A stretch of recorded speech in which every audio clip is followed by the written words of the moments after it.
Ողջույն սիրելիներս, ձեզ եմ ներկայացնում այնպիսի մի աղցան, որը կարելի է անվանել և ամառային, և գարնանային, և աշնանային, և ձմեռային, այսինքն այն բաղադրիչները, որոնք այստեղ օգտագործել եմ, կան տարվա բոլոր եղանակներին։ Սիրելիներս, նոր կաթսաներ եմ գնել ինձ համար, երկար ժամանակ է արդեն, բայց երբեք չեմ օգտագործել, քանի որ աշխատում եմ գործարանում, վերջին մի քանի ամիսը մի քիչ նկարելը ինձ համար դարձել է դժվար, ճիշտ է պատրաստում եմ, բայց նկարելու այդ գործընթացը բոլորն էլ գիտեն, որ երկար է տևում, դա է պատճառը, որ ուշուշ եմ երևում, բայց չկարողացա ցույց չտալ, ուզում եմ բոլորդ էլ տեսնեք և հավատաք ինչքան որակով է, ինչքան լավն է, հրակայուն է, կարող եք և գազի վրա օգտագործել և ջեռոցում, առանցին բռնակներ չունեն, կաթսաները այս բարձր ու ցածր շերտերով միանում են իրար։ Կաթսաները 3 չափի են, 3 լիտր, 2 և 1 լիտրանոց, եթե հանդիպի գնեք հանգիստ օգտագործեք, շատ լավն է, շատ հարմար տարբերակ է, շատ գեղեցիկ է, նաև գազի վրա ինչ-որ ուտեստը եփելուց, ես այս պահին բրոկոլի եմ եփելու։ Ահա, բրոկոլին բաժանել եմ, ծաղկաբույլը բաժանել եմ մասերի, նախընտրած իմ չափերի, լվացել եմ և հիմա տեղավորում եմ այս հրակայուն կաթսայի մեջ, եռման ջուր եմ միանգամից լցնելու վրան, ճիշտն ասած որոշեցի եռման ջուր լցնել, մի 15 րոպե պահել, հետո աղցանի մեջ օգտագործել, բայց մտածեցի միգուցե շատ խրթխրթան լինի, մյուս բաղադրիչների հետ չարժե երկար ծամել, դրա համար որոշեցի գազի վրա եփեմ, տեսեք, այդ հրակայուն կաթսան է, դրել եմ գազին, միացրել եմ գազը, եփում եմ բրոկոլին, մի փոքր հիմա աղը կավելացնեմ, քանի որ քիչ է եփվելու, ժամանակով քիչ, աղը միանգամից լցնում եմ, որպեսզի իր մեջ առնի, այդ կարճ ժամանակահատվածում աղը իր մեջ առնի։ Սկսեց եռալը, 3 րոպե ընդամենը եռում է, անջատում եմ ու քամում, այդ ընթացքը ցույց չեմ տվել։ Այս աղցանի մեջ օգտագործելու եմ բրինձի լապշա, ես տանը միշտ ունենում եմ, ամուսնուս ճաշացանկից է, բրինձը իր մեջ ցորենի ոչ մի բաժին չի պարունակում և այստեղ սա կոչվում է առանց գլուտեն, բայց բոլորս էլ օգտագործում ենք, նույն ֆունչոզայի նման է, միայն թե սա լապշայի տեսք ունի, այստեղ թռչելու եմ, միանգամից աղը ավելացնելու եմ, եռման ջրով կթռչեմ, բայց անընդհատ կխառնեմ, որովհետև իրենից օսլա է դուրս տալիս, բրինձի օսլա և հատկություն ունի կպնելու, դրա համար կթողնեմ կուռչի, հետո սառը ջրով կցայեմ, որպեսզի եռը կանգնի, որ աղցանի համար պատրաստ լինի։ Բրոկոլին աղով խաշված է, հիմա այստեղ ավելացնում եմ կիտրոնի հյութ, շատ համեղ է ստացվում, երբ առանցին կիտրոնի հյութով ցողում ենք բրոկոլին, պատրաստ է արդեն բրինձի լապշան, գազարը քերել եմ, եգիպտացորենը պատրաստի է, կտրատել եմ նաև գունավոր պղպեղը։ Հիմա այս բոլոր բաղադրիչները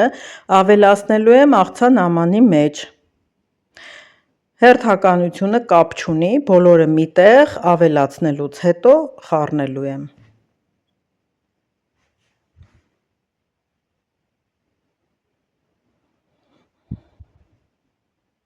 Բաղադրիչները ընտրել եմ ես, տանը ինչ ունեի, դրանով եմ որոշել աղցանը պատրաստել, արդյունքում շատ համեղ ստացվեց երկու տարբերակն էլ։ Այստեղ խառնել եմ, ավելացնում եմ ընդամենը սև պղպեղ, մի փոքր աղ և բուսայուղ, քանի որ այստեղ կադրը վերևից է նկարում, մի քիչ գույները մուգ են երևում, բայց ընդհանուր առմամբ, երբ դիմացից ցույց տամ, պարզ կլինի իր աղցանի այդ գունեղությունը, գույների համադրությունը, ինչքան վառ, պայծառ գույներով աղցան է ստացվում։ Կարող եք նույնը պատրաստել հենց ֆունչոզայով, միայն ֆունչոզայի դեպքում ավելացնում եք սոյայի սոուս։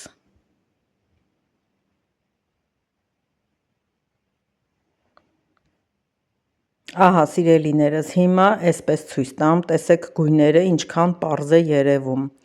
շատ համեղ է ստացվել, շատ լավ է ստացվել, այս ամբողջ բաղադրիչների փունջը ամեն մեկը առանցին շատ օգտակար հատկություններ ունի և համնել միասին շատ համեղ է, փորձեք, ինչ ունեք ձեռքի տակ, ավելացրեք, մտածեք, եթե լիմոնի մզվածքով կամ աղովե-համով այդպես պատրաստեք, եթե ոչ սխտորով կամ մայոնեզով, յուրաքանչյուր բաղադրատոմս ծնվում է հենց խոհանոցում, ինչ-որ մեկի օգտագործելով կամ բաղադրիչները ավելացնելով և դրանք կարող եք նույնը հենց ինքներդ անել ձեր քիմքին հաճելի բաղադրիչներով և համեմունքներով։ Սիրելիներս, այս տարբերակը մի կողմ դնենք, այստեղ մնացած չափաբաժնի վրա ավելացրել եմ մայոնեզ, բայց ես ինքս էլ հասկանում եմ, որ մայոնեզը